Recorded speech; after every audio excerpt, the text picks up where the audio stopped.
Trump के खिलाफ मोर्चा खोल दिया है। हवाना के अंदर अमेरिकी दूतावास के सामने क्यूबा के राष्ट्रपति ने वेनेजुएला की जो घटना हुई है उसे आतंकवादी हमला बताया है और कहा है कि अगर वो आखिरी सांस तक क्यूबा के लिए अगर लड़ना पड़ा तो लड़ेंगे, जंग लड़ेंगे। मतलब क्यूबा के राष्ट्रपति ने ट्रंप को जंग की धमकी सीधे सीधे दे डाली, जवाब दे दिया है।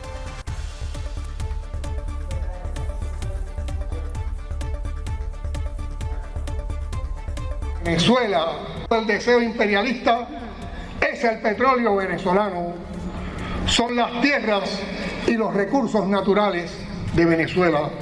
No, señores imperialistas, este es nuestro... तो सुना आपने, वो सीधे सीधे जंग की धमकी दे रहे हैं, यानी तैयार हैं, अगर ट्रंप अटैक करेंगे तो जवाबी कार्रवाई होगी। और इन सब के बीच अब वेनेजुएला में भी प्रदर्शन तेज हो चुके हैं। आपको तस्वीरें हम यहाँ दिखा रहे हैं। यहाँ पर ट्रंप के खिलाफ देखिए लोग सड़कों पर उतर आए हैं और ये सब देख वहाँ की सरकार ने भी खुलकर कह दिया है कि मदुरो के साथ जो हुआ है वो एक अपहरण है, किडनैपिंग है।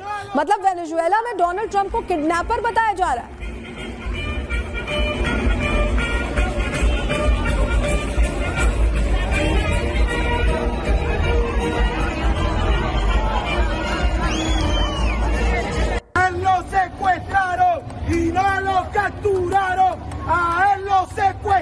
तो तस्वीरें आपने देखी, वेनेजुएला की जो जनता है वो सड़कों पर है, तो वहीं सेना भी अब जंग लड़ने को तैयार है।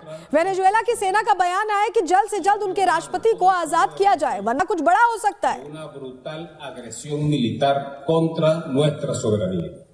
Se ha vulnerado nuestra soberanía, which has violated and undermined our sovereignty. और देखिए ये कोई एक तस्वीर नहीं है, बल्कि पूरी दुनिया से इसी तरह की तस्वीरें सामने आ रही हैं। ये पेरिस की तस्वीर हम आपको दिखा रहे हैं, जहां ट्रंप का विरोध किया जा रहा है। कहा जा रहा है कि आज जो वेनेजुएला के साथ हुआ, कल इनके साथ भी हो सकता है, यानी किसी के साथ भी ट्रंप ऐसा ही बर्ताव कर सकते हैं। दुनिया में अब इस बात की चर्चा जोरों पर है।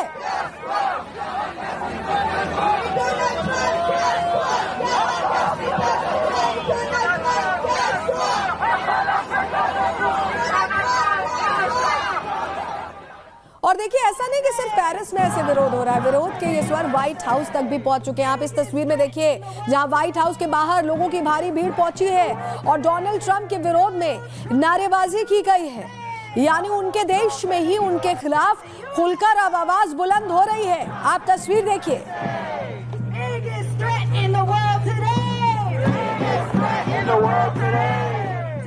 और ऐसा ही नजारा न्यूयॉर्क में भी देखने को मिला है, जहां हम आपको दिखा रहे हैं लोगों ने ट्रंप को चेतावनी दे डाली है कि जल्द से जल्द मदुरो को रिहा किया जाए, वरना इसका अंजाम ठीक नहीं होगा।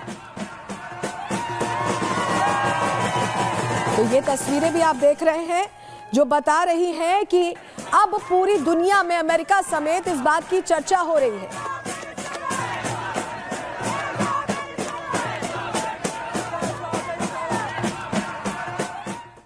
तो आपने देखा कि कैसे पूरी दुनिया में विरोध हो रहा है, लेकिन आपको पता है डोनाल्ड ट्रंप घिर चुके हैं और इस तरह घिर चुके हैं कि हर तरफ से उनके खिलाफ आवाज उठ रही है। लेकिन सवाल यह भी है कि क्या डोनाल्ड ट्रंप एक नई लड़ाई शुरू करना चाहते हैं? क्या ये एक अलग युद्ध है जो पूरी दुनिया को अपने साथ अपने लपेटे में लेने वाला है?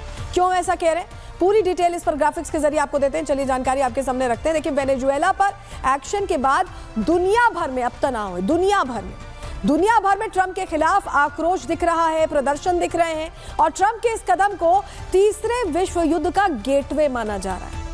कई देश ट्रंप के इस कदम को लेकर काफी खफा है, काफी नाराज हैं, नाराजगी जाहिर कर चुके हैं अपने बयानों में। इन देशों ने वेनेजुएला पर ट्रंप की कार्रवाई की खुलकर निंदा की है, खुलकर उसके खिलाफ बोला है। राष्ट्रपति मदुरो के अपहरण के बाद अब ट्रंप सवालों के घेरे में ऐसे कैसे किसी राष्ट्रपति की किडनैपिंग कर सकता है? सैन्य और आर्थिक रूप से वेनेजुएला देखिए कमजोर देश है, लेकिन इसके बाद भी इसे ट्रंप की बड़ी भूल माना जा रहा है, बड़ी गलती मानी जा रही है।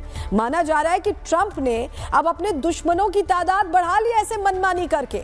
ट्रंप ने दुश्मनों को खुद के खिलाफ मोर्चा खोलने का मौका दे दिया है, सबको एकजुट कर दिया और खुद अकेले पड़ गए। वेनेजुएला पर एक्शन के बाद ऐसा लग रहा है कि युद्ध के कई फ्रंट्स खुल गए, क्योंकि अब जो ट्रंप से नाराजगी है वो बहुत बढ़ चुकी है। ये जो बढ़ता तनाव है, क्या ये महायुद्ध का आगाज करा सकता है? क्योंकि वेनेजुएला इसमें अकेला नहीं है। इसमें रूस भी है, इसमें चीन भी है और भी बहुत देश हैं जो वेनेजुएला से जुड़े हुए थे। तो क्या अब ये विश्व युद्ध की तर्ज पर सामने आने वाला है? इसके और पहलू भी हैं, इसको समझते हैं एक रिपोर्ट के जरिए।